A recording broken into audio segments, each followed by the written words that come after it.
ನಮಸ್ಕಾರ ರೀ ಗುರುಗಳು. ಹಾಂ ನಮಸ್ಕಾರ. ಸರ್ ತಮ್ಮ ಪರಿಚಯ ಮಾಡಿ ಸರ್. ನಮ್ಮ ಪರಿಚಯ, ನನ್ನ ಹೆಸರು ಎಚ್ ಡಿ ಪೂಜಾರ್ ಅಂಥೇಳಿ, ಹನುಮಂತಪ್ಪ ಡಿ ಪೂಜಾರ್ ಅಂಥೇಳಿ. ನಾನು ಗದಗ ಜಿಲ್ಲಾ ಮುಂಡ್ರಿಗಿ ತಾಲೂಕಿನಲ್ಲಿ ಮುಂಡ್ರಿಗಿಯಲ್ಲಿ ಪಾರಂಪರಿಕ ವೈದ್ಯರಾಗಿ ಕೆಲಸ ಮಾಡ್ತಾ ಇದ್ದೇನೆ. ಹಾಂ ಸರ್. ಅದರ ಜೊತೆಗೆ ಅಖಿಲ ಕರ್ನಾಟಕ ಪಾರಂಪರಿಕ ವೈದ್ಯ ಪರಿಷತ್ ಹಾಗೂ ಸಂಘಗಳ ಒಕ್ಕೂಟದ ರಾಜ್ಯ ಪ್ರಧಾನ ಕಾರ್ಯದರ್ಶಿಯಾಗಿ ಸೇವೆಯನ್ನು ಸಲ್ಲಿಸ್ತಾ ಇದ್ದೇನೆ. ಹಾಂ ಸರ್. ಸರ್ ತಾವು ಯಾವ್ಯಾವ ಕಾಯಿಲೆಗಳಿಗೆ ಔಷಧ ಕೊಡ್ತೀರಿ?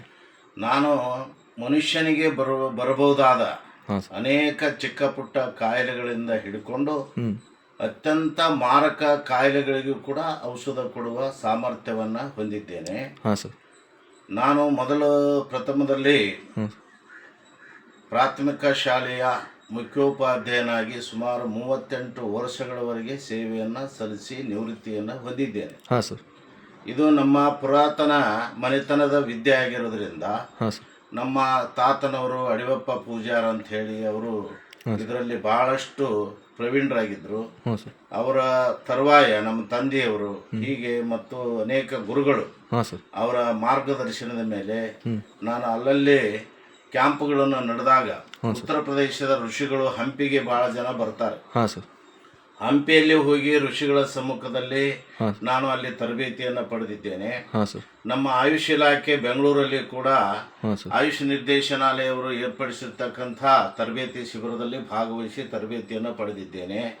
ಹಾಗೆ ನಮ್ಮ ಕರ್ನಾಟಕ ಪಾರಂಪರಿಕ ವೈದ್ಯ ಪರಿಷತ್ ರಿಜಿಸ್ಟರ್ ಶಿವಮೊಗ್ಗದಲ್ಲಿ ರಾಜವೈದ್ಯರಾಗಿರ್ತಕ್ಕಂಥ ಎಲ್ ರಾಜು ಪಂಡಿತ್ರವರ ಸಂಗಡ ಕೂಡ ನಾನು ಅನುಭವವನ್ನು ಹೊಂದಿ ತರಬೇತಿಯನ್ನು ಪಡೆದಿದ್ದೇನೆ.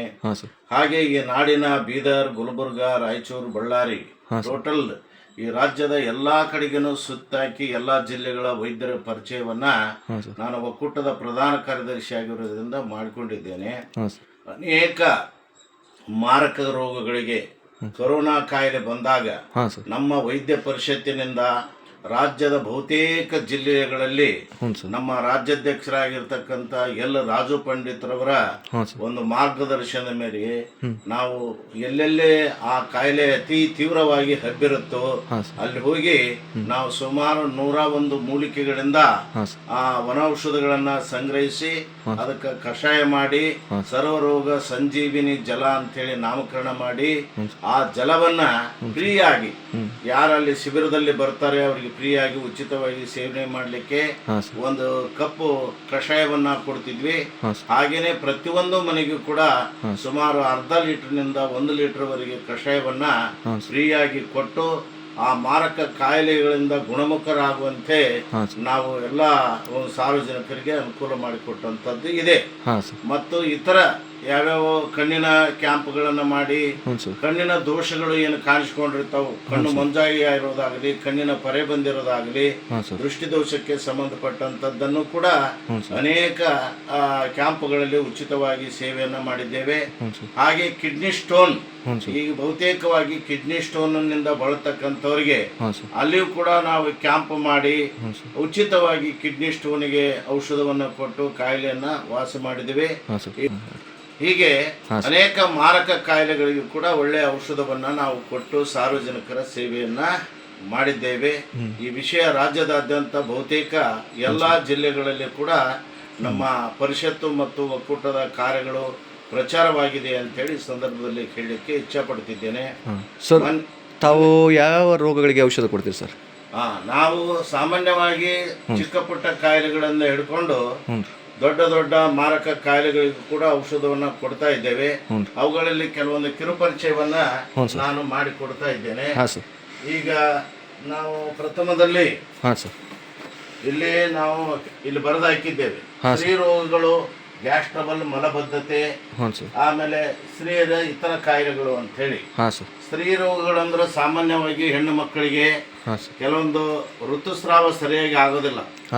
ಪ್ರತಿ ತಿಂಗಳ ಹೆಣ್ಣು ಮಕ್ಕಳು ಅವರು ಮುಟ್ಟು ಹಾಕ್ತಿರ್ತಾರೆ. ಹಾಂ ಸರ್. ಅದು ಕ್ರಮಬದ್ಧತೆ ಇರೋದಿಲ್ಲ, ನಿರ್ದಿಷ್ಟವಾದ ತಾರೀಕಿನಲ್ಲಿ ಅವ್ರು ಆಗೋದಿಲ್ಲ. ಹೌದು. 1 ತಿಂಗಳ 2 ತಿಂಗಳ ಲೇಟ್ ಆಗಿ ಆಗೋದು. ಹ್ಞೂ ಸರ್. ಆಮೇಲೆ ಮುಟ್ಟು ಆಗುವ ಹೊತ್ನ್ಯಾಗ ಮುಟ್ಟು ಹೊಟ್ಟೆ ನೋವು ಬರುತ್ತೆ ಕೆಲವೊಬ್ಬರಿಗೆ, ಹ್ಞೂ ಸರ್. ಅದಕ್ಕೆ ಹೊಲೆ ಕೊಟ್ಟು ಕಾಯಿಲೆ ಅಂತ ಹೇಳಿ ಕರೀತಾರೆ. ಹಾಂ ಸರ್. ಆ ಸಂದರ್ಭದಲ್ಲಿ ಮಹಿಳೆಯರೆಲ್ಲ ಹಾಂ ಸರ್. ಮನೆಯಲ್ಲಿ ಉಳ್ಳಾಡ್ತಿರ್ತಾರೆ. ಹಾಂ ಸರ್. ಅವರು ಹೊಟ್ಟೆಯನ್ನ ಹಿಡ್ಕೊಂಡು ಆ ಕಡೆ ಈ ಕಡೆ ಬಟ್ಟೆ ಕಟ್ಟಿಕೊಂಡು ಎಲ್ಲ ಉಳ್ಳಾಡ್ತಿರ್ತಾರ. ಹ್ಞೂ ಸರ್. ಆ ದೋಷವನ್ನು ಕೂಡ ನಿವಾರಣೆ ಮಾಡುವಂಥದ್ದು ಈ ವನಸ್ಪತಿಗಳ ಇಲ್ಲದಾವು. ಹ್ಞೂ ಸರ್. ಆಮೇಲೆ ಮತ್ತೆ ಹೆಣ್ಣು ಮಕ್ಕಳಿಗೆ ಸಂತಾನ ಫಲ ಇರೋದಿಲ್ಲ. ಹ್ಞೂ ಸರ್. ಕೆಲವೊಂದು ಕಾರಣ, ಯಾವ ಸ್ತ್ರೀಯರಿಗೆ ಮುಟ್ಟು ಬಿಳೆ ಮುಟ್ಟು ಹೋಗುತ್ತೆ, ಅವರಿಗೆ ಮಕ್ಕಳು ಆಗೋದು ತೊಂದರೆ. ಯಾವ ಸ್ತ್ರೀಯರಿಗೆ ಹೊಲೆ ಕೊಟ್ಟು ರೋಗ ಇರುತ್ತೆ, ಅವರಿಗೆ ಮಕ್ಕಳು ಆಗೋದಿಲ್ಲ. ಯಾವ ಸ್ತ್ರೀಯರ ಮುಟ್ಟಿನಲ್ಲಿ ಕಪ್ಪು ಕಪ್ಪು ರಕ್ತ ಬರುತ್ತೆ, ಅವರಿಗೆ ಮಕ್ಕಳು ಆಗೋದಿಲ್ಲ. ಯಾವ ಸ್ತ್ರೀಯರ ಗರ್ಭಕೋಶದಲ್ಲಿ ನೀರ್ಗುಳ್ಳೆಗಳಾಗಿರ್ತಾವೋ ಅವರಿಗೂ ಕೂಡ ಮಕ್ಕಳು ಆಗೋದಿಲ್ಲ. ಇವು ಸ್ತ್ರೀಯರಲ್ಲಿರ್ತಕ್ಕಂಥ ಕೆಲವು ಲೋಪದೋಷಗಳು. ಈ ದೋಷಗಳನ್ನ ನಿವಾರಣೆ ಮಾಡಲಿಕ್ಕೆ ನಮ್ಮಲ್ಲಿ ಔಷಧಗಳಿವೆ. ಆ ಔಷಧಗಳನ್ನೆಲ್ಲ ಕೊಟ್ಟು ಕನಿಷ್ಠ 1 ತಿಂಗಳಿಂದ 2 ತಿಂಗಳ ಔಷಧ ತಗೊಂಡ್ರೆ ಹಂತ ಹಂತವಾಗಿ ಎಲ್ಲ ಕಾಯಿಲೆಗಳು, ಸ್ತ್ರೀ ರೋಗಗಳು ಎಲ್ಲ ನಿವಾರಣೆ ಆಗ್ತಾವು. ಆಮೇಲೆ ಗರ್ಭ ಸ್ವಚ್ಛ ಆಗುತ್ತೆ. ಅವಾಗ ಅವರು ಸತ್ಯಪತಿಗಳು ಕೂಡಿದಾಗ ಸಂತಾನ ಪ್ರಾಪ್ತಿ ಆಗುತ್ತೆ. ಇವೆಲ್ಲವುಗಳನ್ನ ನಾವು ಅವರಿಗೆ ತಿಳಿಸಿಕೊಟ್ಟು ಔಷಧವನ್ನ ವಿತರಣೆ ಮಾಡ್ತೀವಿ. ಇನ್ನ ಇಲ್ಲಿ ಒಂದು ನಾನು ತೋರಿಸ್ತಾ ಇದ್ದೇನೆ. ಇದು ಭೂನೆಲ್ಲಿ, ನೆಲನೆಲ್ಲಿ ಅಂತ ಹೇಳಿ ಕರೀತಾರೆ. ಅದು ಸಾಮಾನ್ಯವಾಗಿ ಎಲ್ಲಾ ಪ್ರದೇಶದಲ್ಲಿ ಬೆಳೆಯುತ್ತೆ. ಈ ಬನ್ನಿ ಮರದ ಎಲೆಗಳು ಹೆಂಗಿರ್ತಾವ ಹಂಗ ಚಿಕ್ಕ ಚಿಕ್ಕ ಎಲೆಗಳು, ಅದು 1 ಫೂಟು ಅಥವಾ 2 ಫೂಟು ಹೈಟಿನಲ್ಲಿ ಬೆಳೆಯುತ್ತೆ. ಸಾಮಾನ್ಯವಾಗಿ ಎಲ್ಲಾ ಮೈದಾನಗಳಲ್ಲಿ, ಎಲ್ಲಾ ರೈತರ ಜಮೀನಲ್ಲಿ ಸಿಗುತ್ತೆ. ಅದಕ್ಕೆ ಚಿಕ್ಕ ಚಿಕ್ಕ ಕಾಯಿಗಳು ಇರ್ತಾವ. ಒಂದು ಅವರಿಕಾಯಿ ಗಾತ್ರ ಅದಕ್ಕಿಂತ ಚಿಕ್ಕ ಇರ್ತಾವ. ಆ ಕಾಯಿಗಳನ್ನು ಹೊಂದಿರತಕ್ಕಂಥ ಈ ಚಿಕ್ಕ ಸಸ್ಯಕ್ಕೆ ನಾವು ಭೂನೆಲ್ಲಿ, ನೆಲನೆಲ್ಲಿ ಅಂತ ಹೇಳಿ ಕರಿತೀವಿ. ಸರ್, ಇದನ್ನ ಯಾವುದಕ್ಕೆ ಔಷಧವಾಗಿ ಕೊಡ್ತೀರಾ? ಈ ಭೂನೆಲ್ಲಿ ನೆಲ್ಲಿ ಇದು ಸಾಮಾನ್ಯವಾಗಿ ಕಿಡ್ನಿ ಸ್ಟೋನ್ಗಳನ್ನ ಕಳಿಲಿಕ್ಕೆ ಬರುತ್ತೆ. ಲಿವ್ 52 ಅಂತ ಹೇಳಿ ಮಾತ್ರೆಗಳು ಸಿಗ್ತಾವ ರೆಡಿಮೇಡ್. ಅವು ಇದೇ ಮೂಲಿಕೆಯಿಂದ ತಯಾರಾದದು. ಆಮೇಲೆ ಯಾರು ಡ್ರಿಂಕ್ಸ್ ಮಾಡಿ ಮಾಡಿ ಮಾಡಿ ಅವ್ರಿಗೆ